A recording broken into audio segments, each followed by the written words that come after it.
வணக்கம்.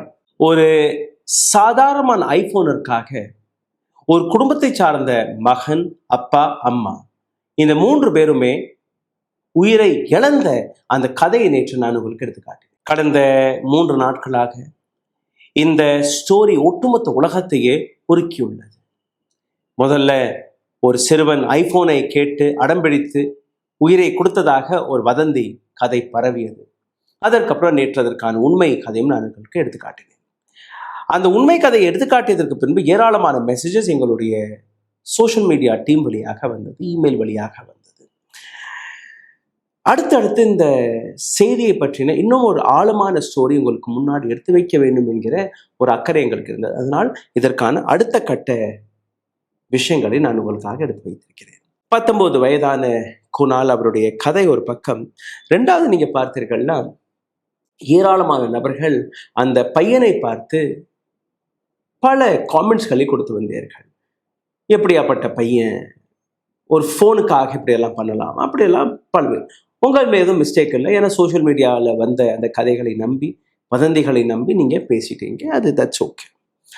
இதை பற்றி குணாலுடைய மோசி, அதாவது சித்தி, குணாலுடைய அம்மாவின் தகப்பனார் ஐயா, ஹிந்தியில் நானான்னு சொல்லுவோம், அவர் இந்த சம்பவத்தை நேரில் பார்த்த ஐவிட்னஸ் மிஸ்டர் சஞ்சய், அங்கே இருக்கக்கூடிய போலீஸ் அதிகாரிகள், ஆஜ்தக் என் ரிப்போர்ட்டர், இஸ்ரார், இது போன்ற அனைத்து நபர்களுடமே நான் தொடர்பு கொண்டு பேசினேன். ஒரு நீண்ட உரையாடல், ஒரு நீண்ட கான்வர்சேஷன். அதற்கப்புறம் அங்கே நடந்த பல்வேறு விஷயங்களை உங்களுக்கு முன்பு எடுத்து வைக்க வேண்டும் என்கிற ஒரு முயற்சி. 21ஆம் தேதி ஆகஸ்ட் மாதம் நடந்த அந்த 3 மரணங்கள், கொலைன்னு சொல்ல முடியாது, மரணங்கள், ஒரு ஆக்சிடென்ட், இன்னொன்று தற்கொலை. இதற்கான பிளாட் 3 மாதத்துக்கு முன்னாடி போடப்பட்டது. 3 மாதத்துக்கு முன்னாடி நடந்த ஒரு மரணம், அந்த மரணத்தை தொட்டுதான் இந்த 3 மரணங்களும் நடந்திருக்கிறது. அது எப்படி, அதை நீங்க பார்க்க வேண்டும். அதற்கு முன்னாடி அந்த ஐபோன் என்று ஒரு வதந்தி பரப்பப்பட்டது இல்லையா, அந்த ஐபோனிற்கான அந்த அடையாளத்தை ஃபர்ஸ்ட் நீங்க பார்த்து விடுங்க. உங்களுடைய டிவி ஸ்கிரீன்ல 2 ஐபோன்ஸ்களை பார்க்கிறீர்கள், iPhone 11 Pro and iPhone 13 Pro. ஒரு ஃபோன் குணால், இந்த உயிரிழந்த நபருடைய phone iPhone 11 Pro, iPhone 13 Pro அவருடைய தாயாருடைய அந்த ஃபோன். நீங்கள் அந்த ஸ்க்ரீன்ஷாட்டில் டயத்தெல்லாம் பார்த்தீங்கன்னா, டேட்டெல்லாம் பார்த்தீங்கன்னா, ஒரே நேரத்தில் எடுக்கப்பட்ட ஃபோட்டோ 25ஆம் தேதி ஆகஸ்ட் மாதம் மதியம் ஒரு 4:49க்கு எடுக்கப்பட்ட இந்த 2 படங்கள். அதில் ஃபோட்டோ, அதாவது வால்பேப்பரை பார்த்தீர்கள், ஒரு பக்கம் குணாலுடைய வால்பேப்பர், இன்னொரு ஃபோன்லையுமே குணாலுடைய வால்பேப்பர் தான், ஒரு பேக் சைட்லேருந்து எடுக்கப்பட்ட வால்பேப்பர் ஃப்ரண்ட்ல இருந்து எடுத்திருக்கிறார்கள். ஸோ ஐஃபோன் ஏற்கனவே ஒரு பையன்ட்டு இருக்குன்னா, அதுவும் iPhone 11 ப்ரோனா ஒரு கொஞ்சம் பழைய மாடல், ஒரு 5-6 வருஷம் பழைய மாடல், செகண்ட் ஹேண்டில் தான் வாங்கியிருப்பாங்க. அப்போ எதற்காக அந்த பையனுக்கு இன்னொரு ஃபோன், அந்த ஃபோனுக்காக போய் அடம்பிடிச்சு உயிரை கொடுத்துட்டான்னு? ஸோ இட் இஸ் அ வதந்தி. அது இந்த ஃபோனை வச்சு நான் உங்களுக்கு தெளிவுபடுத்துகிறேன். சரி, எப்படி இந்த ஐஃபோன் இவனுக்கு கிடைச்சது? அதுவும் எங்களுக்கு அந்த தகவல் கிடைத்தது. இந்த குணாலுடைய சித்தி கொடுத்த தகவல் படி நீங்கள் பார்த்தீங்கன்னா, குணால் ஒரு நல்ல படிக்கக்கூடிய பையன். அவருடைய பெற்றோர்கள் அவனுக்கு கொடுத்த ஒரு வாக்கு, CBSE பரீட்சையில் நல்ல மார்க்னு எடுத்துட்டேன்னா உனக்கு நாங்கள் ஒரு ஃபோன் வாங்கி தர்றோம். சரி, நீங்கள் நேற்று நான் காட்டிய அந்த வீடியோ போய் பார்த்தீர்கள்னா, இப்போ அந்த ஃபோட்டோவை காட்டுறேன். இந்த ஸ்கூல் வாசலில் வைக்கப்பட்ட அந்த போர்டை பாருங்கள், 12 மாணவர்களுடைய ஃபோட்டோ இருக்குது. அதில் ஒரு மாணவர் இவர், அதாவது பள்ளிக்கூடத்திலேயே டாப் 12 ஸ்டூடெண்ட்ஸில் இந்த நபர் இருந்திருக்கிறார். இந்த வீடியோவில் உங்களை இன்னும் ஆழமாக குறிச்சலுக்கு முன்பு ஒரு சிறிய கோரிக்கை. இந்த வீடியோவை நீங்கள் எங்கிருந்து பார்க்கிறீர்கள் என்கிற அந்த இடத்துடைய பெயரை கீழே எழுதிவிடுங்கள். இதனால் எங்களுக்கும் தெரியட்டும் எங்கெல்லாம் எங்களோட வீடியோ போய் சேர்கிறது என்று. இதை தாண்டி பொருளாதார ரீதியாக எங்களை முடக்கக்கூடிய வேலையை பார்த்து வருகிறார்கள். அதிலிருந்து மீட்டெடுப்பதற்காக அருகில் இருக்கக்கூடிய QR கோடை பயன்படுத்தி உங்களால் முடிந்த உதவியை தெரிவிக்கலாம். ஓ, அப்ப அந்த மிஸ்டர் அண்ட் மிஸ்ஸஸ் பெர்ஃபெக்ட் உண்மையிலேயே வர்த். நரம்பு தளர்ச்சியிலிருந்து விடுபட்டு உடம்பு ஒரு புது வீரியம் பெற மா நேச்சுரல்ஸோட மிஸ்டர் பர்ஃபெக்ட்டை யூஸ் பண்ணுங்க. அப்போ ஒரு சந்தோஷமான செய்தி, அவங்க அம்மா சங்கீதா செகண்ட் ஹேண்ட்ல iPhone 11 Pro தன்னோட மகனுக்கு வாங்கி கொடுத்து, ஒரு கிஃப்டாக வாங்கி கொடுத்து. இந்த அம்மா கிட்ட ஏற்கனவே iPhone 13 இருக்கிறது. அதை வச்சு தான் இந்த யூடியூப்ல ஒரு சில ரீல்ஸ் எல்லாம் போட்டுட்டு இருப்பாங்க. அவங்களுடைய ரீல்ஸை போய் அவங்களுடைய பேஜை போய் அலசி பார்க்கும்போது ஒரு சில வீடியோக்கள் கிடைத்தது. அந்த ஐஃபோன் குணாலுக்கு என்னைக்கு கொடுத்தாரோ, ஒரு கிஃப்டாக கொடுத்தாரோ அந்த வீடியோ. அம்மா டீ குடிச்சிட்டு இருக்காங்க, குணாலும் டீ குடிச்சிட்டு இருக்கான். அந்த ஐஃபோனை பார்த்து ரொம்ப ஒரு சந்தோஷமான அந்த வீடியோ, அந்த ஸ்க்ரீன்ஷாட்ஸ்களை நீங்கள் பார்த்துட்டு இருக்கீங்க. சரி, இது ஐஃபோனுடைய விவகாரம் இல்லை என்பது எஸ்டாப்ளிஷ் ஆயிடுச்சு. அப்போ எதற்காக இந்த பையன் அங்கே போய் நின்னான்? எதற்காக அந்த தற்கொலை முயற்சியை, அந்த மிரட்டலை எதுக்கு எடுத்து காட்டினான் என்கிற அந்த விஷயத்தை பார்க்கும்போது இந்த ஒட்டுமொத்த ஹிஸ்டரி, ஒட்டுமொத்த கதைக்கான பேக்ரவுண்ட்ல போய் நாங்கள் அலசிப்போம். 2003ஆம் ஆண்டு சத்ரபதி சம்பாஜி நகர், அவுரங்காபாத்க்கு அருகே இந்த இடம் இருக்கு. முரளிதர் இந்த சத்ரபதி சம்பாஜி நகருக்கு அருகே இருக்கக்கூடிய ஜால்னா என்கிற ஒரு இடத்தை சார்ந்த நபர். அங்க இருக்கக்கூடிய ஒரு கிராமத்துல இருந்து வரக்கூடிய நபர். இந்த கிராமத்திற்கு பக்கத்தில் இருக்கக்கூடிய இன்னொரு கிராமம், அங்கிருந்து தான் சங்கீதா வருகிற. 2 பேருமே ஒரு எட்டத்து சொந்தக்காரர், தூரத்து சொந்தக்காரர்கள். ஸோ ஏதோ கல்யாணம் தேதி அந்த மாதிரி ஃபங்க்ஷன்களில் அடிக்கடி பார்த்துப்பார்கள். ஒருத்தருக்கு ஒருத்தர் மனசை கொடுத்துட்டாங்க.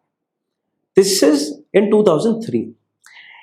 இப்போ முரளிதர் போய் தன்னோட வீட்டில் பேசுறாரு, இந்த மாதிரி இந்த பொண்ணு எனக்கு பிடிச்சிருக்கு, கல்யாணம் கட்டி கொடுங்க. அவங்க அப்பா மறுக்கிறாரு, இல்லை இந்த கிராமத்திலிருந்து தான் பொண்ணு எடுக்க போகிறோம், வேற ஒரு கிராமத்திலிருந்தெல்லாம் பொண்ணு எடுக்கக்கூடாது. முரளிதருக்கு 3 தங்கச்சிகள். முரளிதர் மட்டும் ஒரே ஆண் பையன் அவர்களுடைய வீட்டில், மீதமெல்லாம் பெண் குழந்தைகள்.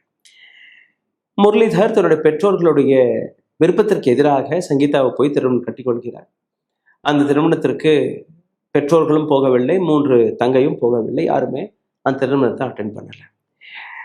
ஆனால் ஒரு பெரிய குடும்பம், நல்ல விவசாய நிலமெல்லாம் இருக்கு, அங்கேருந்து வரக்கூடிய வருமானம் எல்லாம் ஒரு ஷேர் இவருக்கு போயிட்டே இருக்கு, வருஷம் வருஷம் மாதம் மாதம் போயிட்டே இருக்கு. So every thing was nice. But ஃபேமிலியில் எதுவுமே சரியா இல்லை. இங்கே சந்தைகளில் மார்க்கெட்டில் பார்த்தா, தங்கச்சியை போய் பார்த்தா பேசிக்கிறது உண்டு, பட் வீட்டுக்கெல்லாம் போகிறதில்லை முரளிதர். 2004ஆம் ஆண்டு ஆதித்யா என்கிற ஒரு பையன் பிறக்கிறான் முரளிதரன் சங்கீதா. அதற்கு 2 வருஷம் கழிச்சு, 3 வருஷம் கழிச்சு இந்த பையன் குணாலுங்கிற பையன் பிறக்கிறார் 2008ஆம் ஆண்டு. ஆதித்யா ஒரு 12 வயது இருக்கும்போது ஒரு ஜுரம். அந்த ஜுரத்துக்கு அப்புறம் அக்கம் பக்கத்தில் போய் டாக்டர்கிட்ட போய் பார்த்துருக்காங்க.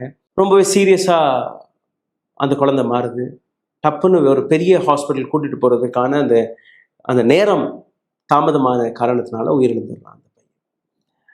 சங்கீதா இதே நம்ம ஒரு நகரத்தில் இருந்திருந்தோம்னா, இவங்களோட பெற்றோர்களுக்காக தான் இந்த அக்கம் பக்கத்தில் நம்ம இருக்கிறோம், இதே கொஞ்சம் பெரிய சிட்டியில் நாம் இருந்திருந்தோம்னா இந்த குழந்தையை காப்பாற்றிருக்கலாம் என்கிற ஒரு ஆதங்கம் இந்த பெண் மனதில் இருந்திருக்கு, எப்பவுமே இருந்திருக்கு. இப்போ இந்த காலம் கடந்துருச்சு, எந்த விதமான பேச்சுவார்த்தையும் கிடையாது. எங்கேயோ பார்த்தா என்ன எப்படின்னு மட்டும் பேசிக்கிறார்கள். அதுவும் அப்பா பேசுறதில்ல, முரளிதருடைய அப்பா பேசுறது, குணாலுடைய தாத்தா பேசுறது இல்லை, அந்த ஒரு சில பெண்கள் பேசுறாங்க. 3 மாதத்திற்கு முன்பு முரளிதர் காதுக்கு ஒரு விஷயம் போய் சேருது.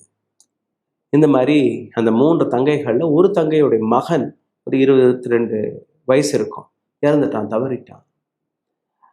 ஏற்கனவே தன்னுடைய ஒரு மகனை இழந்த சங்கீதாவாக இருக்கட்டும், அல்ல முரளிதராக இருக்கட்டும், இவர்களால் பொறுத்து கொள்ள முடியவில்லை. Because they have gone through that pain once. குடும்பத்தோட முரளிதர், சங்கீதா, குணால் 3 பேருமே அந்த டெத்திற்கு போறார்கள். முதல் முறையாக திருமணமாகி இத்தனை வருடம் கழித்து முதல் முறையாக தன்னுடைய அப்பா வீட்டுக்கு போறாரு. தங்கச்சி மாப்பிள்ளை இறந்துட்டாரு, போய் பார்க்கணும் அப்படிங்கிறதுனால ஒரு விதத்துல ஒன்று சேர்ந்துட்டாங்க. 13 நாட்கள், 13வது நாள் வரை அங்கதான் இருக்கிறாங்க 3 பேருமே. 13வது நாள் அந்த காரியமெல்லாம் முடிச்சதுக்கு அப்புறம் சங்கீதா, குணால் மறுபடியும் திரும்பி வந்துடுறாங்க சம்பாஜி நகருக்கு. சம்பாஜி நகர் ஒரு நகர பகுதி, இது கிராம பகுதி, கொஞ்சம் தொலைவில் இருக்கக்கூடிய கிராமம். வந்துட்டாங்க. அங்க இவர் என்ன சொல்றாருன்னா, இந்த மாதிரி தங்கச்சி மகன் போயிருக்கான், பேப்பர் ஒர்க் எல்லாம் நிறைய இருக்கும், இந்த மாதிரி பேங்க் ஒர்க் இருக்கும், அதெல்லாம் இருக்கும், அதெல்லாம் நான் சரி பார்த்துட்டு நான் வர்றேன். ஓகே, இது ஒரு 3 மாசத்துக்கு முன்னாடி நடந்த விஷயம். ஒரு 10 நாள் கடந்ததுக்கு அப்புறம் மறுபடியும் ஃபோன் பண்றாங்க, என்னங்க வரலையே? இல்லை, இன்னும் கொஞ்சம் வேலை இருக்கு, நான் வர்றேன். அடுத்து இந்தா வர்றேன், அந்தா வர்றேன். குணாலும் ஃபோன் பண்றான். குணால் ஃபோன் பண்ணும்போது அதே கதை தான், இல்லை நான் வர்றேன் தம்பி, வர்றேன். இதற்கு இடையில இன்னொரு விஷயம் தெரிய வருது. இந்த மாதிரி குணாலுடைய தாத்தா தன்னுடைய எல்லா சொத்துக்களையுமே 3 மகள் பேர்ல எழுதிட்டாங்க. ஒரு இன்ச் நிலம் கூட இவருக்கு கிடைக்கல, மகனுக்கு கிடைக்கல. ஏன்னா அந்த கோபம், அந்த ஆதல். அதை பற்றியும் சங்கீதா பேசுறாங்க. ஏங்க இந்த மாதிரி நமக்கு ஒரு பையன் இருக்கான், ஏதோ ஒரு பங்கு, ஒரு சிறிய பங்காவது மகனுக்கு நீங்க வாங்கணுமா இல்லையா? அதை வைத்தும் ஒரு பிரச்சனை அங்க ஓடி இருக்கு. இந்த டென்ஷன்ல ஒரு நாள் முரளிதர் தன்னுடைய மனைவி சங்கீதா கிட்ட ஒரு வாக்குவாதம் நடக்கும்போது, நான் வரவே இல்லை, நான் இங்கே தான் இருக்க போறோம்னு சொல்லிட்டேன். இந்த சண்டை நடக்கும்போது குணால் வீட்டில் இருந்திருக்கான். குணால் மனதில் இது இதே ஆகஸ்ட் மாதம் முதல் வாரத்தில் நடந்த அந்த பிரச்சனை. குணால் அதை கேட்ட உடனேயே அவனுக்கு மனசுல அப்படியே பாதிச்சிருச்சு. ஐயோ, அப்பா நம்மளோட என்ன இருக்க மாட்டாங்க, அம்மா அப்பா நடுவில் ஒரு சின்ன பிரச்சனை அப்படிதான் அவன் மனசுல இருந்துச்சு. ஒழிய யாரை பிரிய போறாக, டைவர்ஸ் கொடுத்துருவார்களோ, அந்த விஷயம் ரொம்ப ஆழமாக குணால் மனதில் பதிஞ்சிருச்சு. இப்போ குணால் ஒரு ஆகாஷ் யூனிவர்சிட்டி, ஆகாஷ் இன்ஸ்டிடியூஷன் ஒன்று இருக்கு, நீட் பரீட்சைக்கு ப்ரிப்பேர் செய்யக்கூடிய, அதில் போயிட்டு வர்றாங்க பையன். காலையில் 8 மணிக்கெல்லாம் கிளம்பிடுவான். அங்கேயே ஆகாஷில் படிச்சுட்டு ரிட்டர்ன் வரக்கூடிய இந்த வழக்கு. 21ஆம் தேதியும் அப்படி தான் கிளம்பியிருக்கான். பட் 21ஆம் தேதி அவன் மனசில் இருந்த விஷயம் வேற. இந்த மாதிரி அப்பா அம்மா 2 பேரையுமே எப்படியாச்சும் சேர்த்து வச்சிடணும். அதுக்கு ஒரே வழி, நான் ஒரு கொலை மிரட்டல் கொடுக்குறேன். மிரட்டல் தான் அது, ஒரு கொலை மிரட்டலை கொடுக்குறேன். அப்பா அம்மா 2 பேரும் வந்துருவாங்க, 2 பேரும் ஒன்று சேர்த்துறேன் இன்னைக்கு. அதனால் குலாலுடைய நோக்கமாக இருந்திருக்கிறது. அதை வைத்துதான் அவன் அந்த டீஸ் காவ் என்கிற அந்த மலை உச்சியில் போனான். அந்த மலை உச்சியில் போகும்போது அந்த கிராம பகுதியிலிருந்து சஞ்சய், இன்னொரு என்னுடைய ஐ விட்னஸ், அவர்கிட்ட நான் பேசினேன். அந்த ஐ விட்னஸ் அவர் அந்த பையனை பார்க்குறாப்புல, ஸ்கூல் பேக் எல்லாம் இருக்கு, டிஷர்ட் எல்லாம் இருக்கு. என்ன மேலே போறானே, கொஞ்ச நேரத்தில் மேல இருந்து சத்தம் எல்லாம் வந்திருக்கு. கிராம மக்கள் போய் நிற்கிறாங்க. இவர் ஓடி போய் பார்க்கும்போது, ஏன்னா இப்போதானே இவன் கிராஸ் பண்ணிட்டு போனான், அப்படியே கார்னரில் நிற்கிறான் அந்த பையன். குதிச்சிருவான், என் அப்பா அம்மாவை கூப்பிடுங்க. அதே மாதிரி அப்பா அம்மாவை கூப்பிடுறாங்க. போலீஸ் வந்துருச்சு, கீழே ஃபயர் பிரிகேட் வந்துருச்சு, எல்லாரும் கெஞ்சராக, வாடா தம்பி. அப்போதான் இந்த சஞ்சய் கிட்ட நான் ஒரு கேள்வி கேட்குறேன், எங்க இருந்து இந்த ஐஃபோனுங்கிற விஷயம் வந்துச்சு? 2-3 மணி நேரம் நான் அங்கே தான் சார் நின்னேன். ஒரு வார்த்தை கூட ஃபோனை பற்றி யாருமே பேசலை. முழுக்க மராட்டியில் பேசிட்டு இருந்தாங்க. முழுக்க அப்பா அம்மா 2 பேருமே ஒன்றா சேர்ந்து வாழணும், நீங்கள் ஒன்றா வந்துருங்க அப்பா, அதுதான் அந்த பையன் கேட்டுட்டு இருக்கானே. அதற்கு அவங்க அம்மா சொல்லியிருக்கு, ஆமாம் நாங்கள் சேர்ந்து தான் வாழுவோம், உன்னை விட்டா எனக்கு யாருமே இல்லை. அந்த அம்மா பேசின வார்த்தை அப்பாவும் அப்படியே ஒத்துக்கிட்டாரு. தம்பி நீ வாடா, நான் வீட்டுக்கு வந்துடுறேன், நேராக வீட்டுக்கு போயிடும்னு அந்த அவரும் சொல்லியிருக்காரு. பட் இந்த பையனுக்கு ஒரு ஆழ்ந்த ஏதோ ஒரு விஷயம் போய் பதிஞ்சிருச்சு. வீட்டுக்கு வரவிட மாட்டாங்களோ, ஐயா அங்க அத்தையெல்லாம் இருக்கிறாங்க, 3 அத்தை, அப்பாவை பிரிச்சிருவாங்களோ, அந்த விதத்துல அந்த பையனுக்கு அந்த அந்த நம்பிக்கையே வரல. அப்பா பேசின நம்பிக்கை வரல, போலீஸ் பேசினது நம்பிக்கை வரல, கிராம மக்கள் பேசினது நம்பிக்கை வரல, அம்மா பேசினது நம்பிக்கை வரல, எதுவுமே வரல. அதற்கு இடையில தான் முரளிதர் எப்படியாச்சும் மகனை காப்பாத்திடலாம்னு போய் அந்த பையன் இன்னொருத்தர் பேசிட்டு இருக்கும்போது கையை பிடிச்சி இழுத்துடலாம்ங்கிற அந்த மனப்பிரமையில போய் நடந்த ஆக்சிடென்ட் தான். பேசிட்டு இருக்கா பையன், அப்படியே கையை பிடிச்சி இழுக்க பார்த்துருக்காரு. பையனும் ஸ்லிப் ஆகி கீழே விழுக்கிறான். இவரும் பையனோட போய் சேர்ந்து விழுந்துட்டாங்க. அதை பொறுக்க முடியாமல் அம்மாவும் போய் குதிச்சு உயிரை கொடுத்துருச்சு. அதற்கு மேல கேவலமான விஷயம், எந்த அம்மா அப்பாவை சேர்த்து வைக்க பார்த்தானோ மகன் குணால், பெற்றோர்கள் இன்னைக்கும் அதே ஈகோ இஷ்யூ, அதே யாருடைய குடும்பம் பெருசு, பெண்ணை பெற்றவர்கள் இந்த 3 பேரும் இங்கே புதைச்சிடலாம், எரிச்சிடலாம். ஆணை பெற்ற குடும்பம் இல்லை, 3 பேரையும் நாங்கள் எங்கள் கிராமத்தில் தான் புதைப்போம், எரிப்போம். அப்போ 2 பேருக்குமே வாக்குவாதம். நான் என்னுடைய மகனை தூக்கிட்டு போறோம்னா அவங்க கிளம்பிட்டாங்க, நான் என்னுடைய மகளையும் பேரனை கூட்டிட்டு போறோம்னா இவங்க கிளம்பிட்டாங்க. ஸோ கடைசி வரை இவர்கள் ஒன்று சேரவில்லை. இதுல இருந்து ஒரு பாடம் இருக்கு சார். பாடம் என்னன்னா, ஒரு குழந்தை, ஸ்பெஷலி டீனேஜர்ஸ், உங்க நடுவில் எவ்வளோ பிரச்சனை இருந்தாலுமே அந்த டீனேஜருக்கு எடுத்து வைக்கக்கூடிய விதம் வேற. ஏன்னா அவர்களுக்கெல்லாம் எப்ப என்ன பாதிக்கும்னு யாருக்குமே தெரியாது. குணாலோட நடந்தது அதுதான். யாருமே இல்லைன்னு வாழ்ந்துட்டு இருந்த குணாலுடைய குடும்பம் திடீர்னு தாத்தா அத்தையெல்லாம் ஒரு உறவு உருவாகுது. அந்த உறவுனால்தான் இன்னும் பிரச்சனை உருவாகுது என்று அவருக்கு தெரியவில்லை. இங்க வந்ததுக்கு அப்புறம் தான் அப்பா திரும்பி வரலைங்கிற ஒரு மனம், பயம், அம்மாவோட அப்பா சேர்ந்து வாழ மாட்டாரு என்கிற ஒரு பயம். அந்த பயத்துல நான் மிரட்டி அவர்களை சேர்த்து வச்சிருவேங்க என்கிற ஒரு கனவு, ஒரு கற்பனை. அது ஒரு ஆக்சிடென்டாக, ஒரு விபத்தாக மாறிவிட்டு. அந்த தொடக்கத்துல காட்டின ஃபோனுடைய ஃபோட்டோ இது போலீஸ் கஸ்டடியில் கிடையாது, இது அவர்கள் வீட்டில் தான் இருக்கு. இன்னமும் அந்த ஃபோன், 2 ஃபோனுமே குணாலுடைய சித்தி கையில் இருக்கு. அவங்க தான் ஃபோட்டோ எடுத்து அனுப்பியிருக்காங்க. ஏன்னா இது ஓப்பன் அண்ட் ஷட் கேஸ். இதில் ஏதோ வேற மர்மங்கள் பிரச்சனை இருந்தால் தான் போலீஸ் இந்த ஃபோனெல்லாம் சீஸ் பண்ணும். அதெல்லாம் பண்ணலை, குடும்பத்திற்கே ஒப்படைச்சிட்டாங்க போலீஸார்கள். ஸோ ஒட்டுமொத்த இந்த கதையில ஒரு பையன், அந்த பையனை பற்றிய ஒரு தவறான அவதூறு, ஆனால் உண்மை வெளிவந்தது வேறாக இருக்கு. குழந்தைகளை எப்படி பார்த்துக்கணும், ஒரு குழந்தை எனக்கு அப்பா அம்மாவோட அன்பு, 2 பேருடைய அன்பு ஒன்னா வேணும் தான் நினைப்பார்களே ஒழிய அப்பா தனியா அம்மா தனியா அதெல்லாம் எந்த குழந்தையுமே நினைக்காது. அதற்கான காரணமும் இந்த குடும்பத்துல கிடையாது. ரொம்பவே அன்பாக இருந்த ஒரு குடும்பம். திடீர்னு இது போன்ற மாற்றங்கள் குணாலால் ஏற்றுக்கொள்ள முடியவில்லை. சிந்தித்து பாருங்க. நன்றி, வணக்கம். ஓ, அப்ப அந்த மிஸ்டர் அண்ட் மிஸ்ஸஸ் பெர்ஃபெக்ட் உண்மையிலேயே வர்த்து. நரம்பு தளர்ச்சியிலிருந்து விடுபட்டு உடம்பு ஒரு புது வீரியம் பெற மா நேச்சுரல்ஸோட மிஸ்டர் பர்ஃபெக்ட யூஸ் பண்ணுங்க.